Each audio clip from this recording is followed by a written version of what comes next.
Our theme verse for tonight's Ash Wednesday meditation is from Philippians 2, verses 6 through 8. And I'd invite you to read this with me, would you?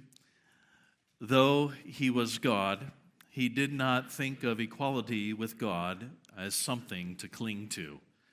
Instead, he gave up his divine privileges.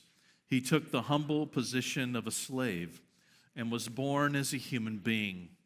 When he appeared in human form, he humbled himself in obedience to God and died a criminal's death on a cross.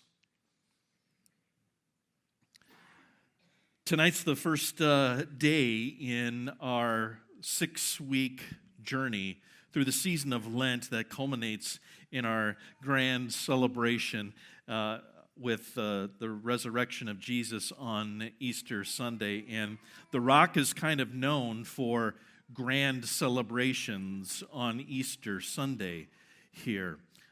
It's gotten very celebratory with streamers and party horns and all kinds of things like that. You probably can find that on our Facebook page. But tonight we want to start in that humbleness of Jesus. And our series for this Lent is going to be a spin-off of that familiar phrase, what would Jesus do? And we're going to flip it around. We're going to flip it around for these next 6 weeks and say, what did Jesus do?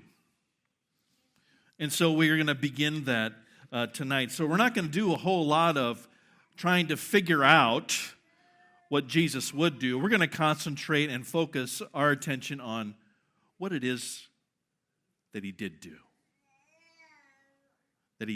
That is important for us to not only remember, but also important for us to follow.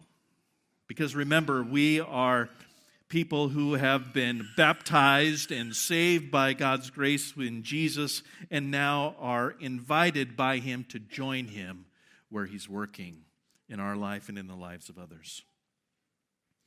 And so to do that, we want to start by looking at, historically, Lent is that time when people often give something up, right? You give something up for these 6 weeks of Lent. So my question for you tonight is, what are some things that you might give up for Lent?